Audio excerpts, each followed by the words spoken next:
Hi Submarine friends. Well, I'm outside here with my Submarine on a beautiful sunny day. Holy cow. There it is, my valve. That is my new exhaust valve. Works fantastic so far.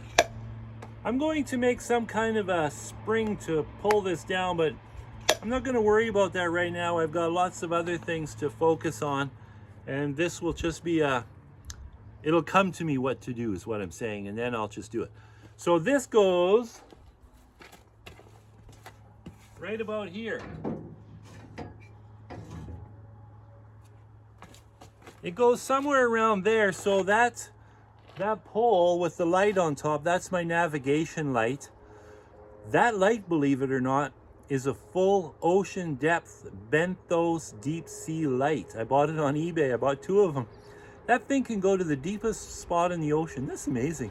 Anyways, that is my navigation light, and I'm just going to have to move it forward a bit to make room for that valve up there for the exhaust. So what I have to do now is I have to take the whole deck, dive planes, and the sail. All that has to come off, and I'm going to do that tomorrow, and I'm just going to use my 550 truck with the rigid boom crane on it.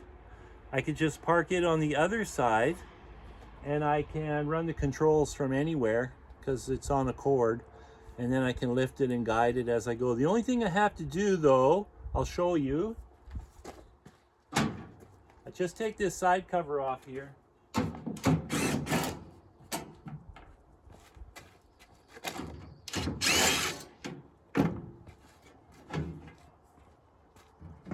So right here is the valve that drains, or that lets the air out of the ballast tanks, and that was installed after the deck was on, and it's sealed really nice. I put an O-ring in there, and I wasn't trusting the O-ring, so I put some sealant as well. So I don't want to take that out because I don't want to have to reseal it and screw around with it. So all I'm going to do is disconnect the hose that goes to it, and then I have to cut out a section of the deck that you can't see anyways because that cover is over it. So once I have that cut out of there, then I just take the dive planes off, cut the wires to the, see there's navigation light here as well. So I have to cut the wires to that. Oh, another thing is I have to take 2 windows out because they protrude a little. I don't have the same windows all the way around, because I built the Submarine out of leftover Submarine parts.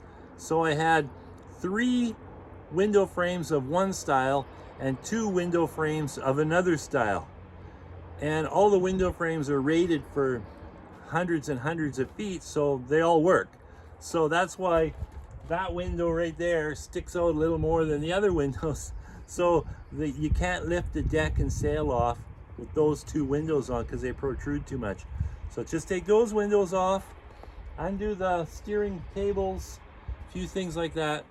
Tomorrow I'll have that off, no problem. Then I'm going to bore out the old through hull penetrator because I think it's undersized, and I'm going to put a 2-inch in. And then another thing that I want to do, and I've been thinking about this since early this morning, I'm going to add a second valve. And I'm thinking about adding it in the exact same spot as the original valve and water cool it. Now you're thinking, well, but the original valve was having problems. Well, it was having problems, but I was also running the engine with a slightly restricted exhaust system and at 52 degrees Celsius, which creates more soot than normal. So this engine was never a smoker or a sooty engine. So I think I got all that soot because the engine wasn't breathing properly and wasn't getting hot enough. So regardless of if the valve that I put in there fails or not, I really don't care. That valve, in my mind, is there in case the new valve I just built fails. Let's say it fails catastrophically. I want a valve below it. If it leaks, I don't care, because as soon as I have a problem, I'm just going to come to the surface. But if I have a 2-inch pipe leaking into the hull, you're done. You're going to have to bail from the submarine. But if you just have a ball valve or a knife valve, a gate valve, if it leaks a bit, who cares? Like, if 1 liter of water leaks in while I'm heading to the surface, that doesn't mean anything. Even 10 gallons of water doesn't mean anything. But a 2-inch is going to fill that submarine in a matter of minutes, so that would be bad. So I'm thinking, put a valve at the same spot. I could even open and close it from inside like normal. And then I was thinking I could just put a fitting in the pipe that connects the 2 valves, and I can pull a vacuum. And I can pull that vacuum to seat the upper valve. I can still do that. And then Bob's your uncle. I'll be able to seat that valve. Once I'm underwater, it won't leak because the water pressure will hold it tight. So you never have to worry about that. Plus, I want to do some kind of a spring load to put some tension on it to push it into the O-ring. So, I mean, that's how the hatch works. Exact same thing. So that's what I'm doing. Tomorrow I'm going to pull that off, and I'll make a video pulling it off so you can see how that all works. This whole deck and sail thing, it's kind of crappy, to be honest.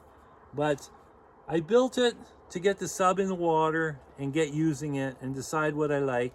And then I may spend some money and make a nice aluminum deck and sail, because that's always going to be rusty because it's just carbon steel and it's impossible to paint and keep nice.